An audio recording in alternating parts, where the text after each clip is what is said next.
All right, today we're going to talk about isotopes. We're going to continue our conversation about the particles that make up an atom and what makes atoms unique. Up to this point, you should know that there are a set number of protons in a given type of atom. For example, carbon happens to have 6. If you go one more atom to the right, nitrogen happens to have 7. So today, though, we're going to talk about what happens when you differ the number of neutrons, making isotopes. So when we talk about an isotope, we're talking about the same exact atom.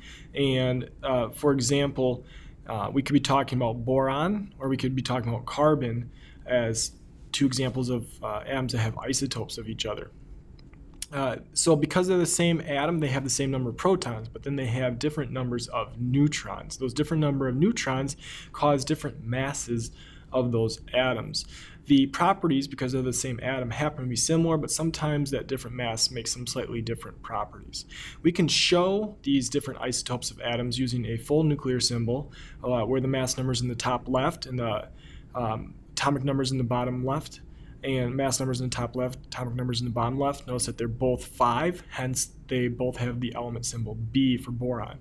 And then we could also then show just the mass number, because we don't need that atomic number to identify the atom, since we already know that the atom's boron because of the element symbol right there.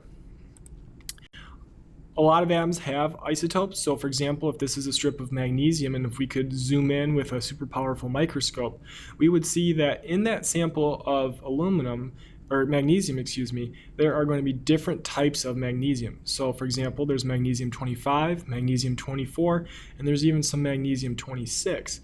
But what we're going to seem to see is that there's mostly one type of magnesium isotope, and that's going to be what makes up most of the mass of that magnesium. So if you're trying to figure out what kind of isotope you happen to have of a given atom, you're going to need to start out with a nuclear symbol. And for that nuclear symbol, we need our element symbol, and we also need the mass number. After you have the mass number in your top left, you're going to add the atomic number so that we can subtract mass number minus atomic number to give us the number of neutrons. So that might look something like this. If we're doing a carbon example, we could have carbon 12. We could also have the carbon 13. And in this case, there are 6 protons in both. So 12 minus 6 gives me 6 neutrons. And then for carbon 13, 13 minus 6 gives me 7 neutrons. One specific isotope of interest would be hydrogen, and there's 3 different versions of hydrogen, and these actually happen to be named. Most isotopes don't have names, but hydrogen happens to have different names: protium, deuterium, and tritium. And you can see that the hydrogen 1, protium, its mass number is 1, so it actually only has 1 proton and 0 neutrons.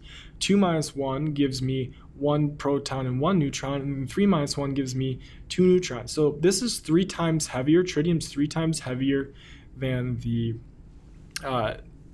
most abundant hydrogen atom, which is protium. Notice that almost all hydrogen is protium, and very, very, very small percentage is tritium. This is actually radioactive.